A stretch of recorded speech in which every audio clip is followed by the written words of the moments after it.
بسم الله الرحمن الرحیم نحمده ونصلي ونسلم علی رسوله الکریم اما بعد. مو عزتمندو، ربیع الاول میاشت چې کله روشي نو نن سبا کې د سوشل میډیا دور ده.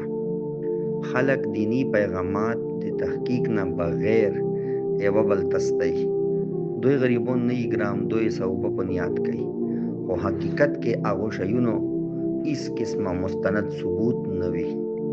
خلکو کې دا خبره مشهوره ده نن سبا کې د میسج په انداز کې ستیږي، سوشل میډیا باندې پوسټونه کیږي چې د ربیع الاول میاشت چې کله روشي او څوک د ربیع الاول میاشت ته مبارکباد چاته ویر کی به دې سړی ته اجر یا ثواب ملويږي یا جنت ملويږي.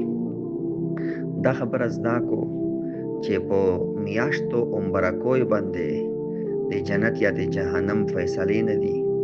الله پاک جل جلاله طرف نه ایمان اور اعمال صالحه ظاهرا داوی ته شرط دي چې ایمان بودی وی او د ایمان نه بعد به نیک اعمال کوي. نیک اعمال بیا په مختلف قسم دي، جانی عبادت دي، مالی عبادت دي، د دوړو مرکب عبادت دي. مطلب دا چې د دین ډېرې شوبې دي.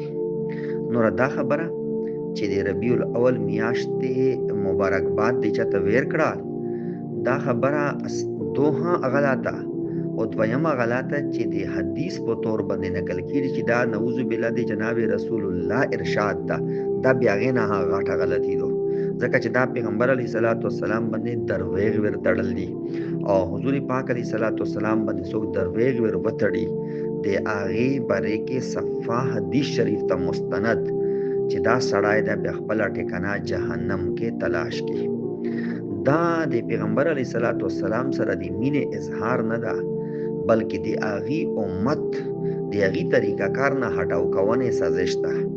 لکه پیغمبر علیه الصلاۃ والسلام فرض المنځ خو اجامې سره خود کوال چې نوافل به دومره ډیر کول چې پښې به یې شپې ټیم کې ډاډې شللی. نفلي المنځونو باره کې ها د جناب رسول الله طریقه دا وه، آلته کې چې لمونځ ما کوه او داس ما کوه یو وړي کوندې میسج چاته وستوه چې ربیع الاول میاشت راغلی چې ټوله کتا دې کلیه شله، جنت تو دې پرز لکه لازم شلال ضروري شلال. امو عزتمندو دا ایسا خبره دې حواله سره به طور حدیث نشته ده چې حدیث په طور باندې کله نقل نکو، بل چته ونستو، بل چته فارورډ نکو، شیر نکو وغیرہ وغیرہ. نور د ربیع الاول میاشتې سره د اسلام ایسا داسې احکام ندي تړلی چې هغه سزوتی احکام دي. دې کې شک نشته چې جناب رسول الله صلی الله علیه و آله وسلم پیدائش یقینا په دې میاشت کې شوه ده او په دغه میاشت کې بیا جناب رسول الله وفات ولا واقعیا هر پیش دو دنیا نه پردا فرمایلې دو. خو د دو شیونو سره د اسلام داسې حکم نه تړل چې دا ریزه خاص للې، دا میاش خاص للا، دا افطار خاص لدا، سکیسا نشته ده.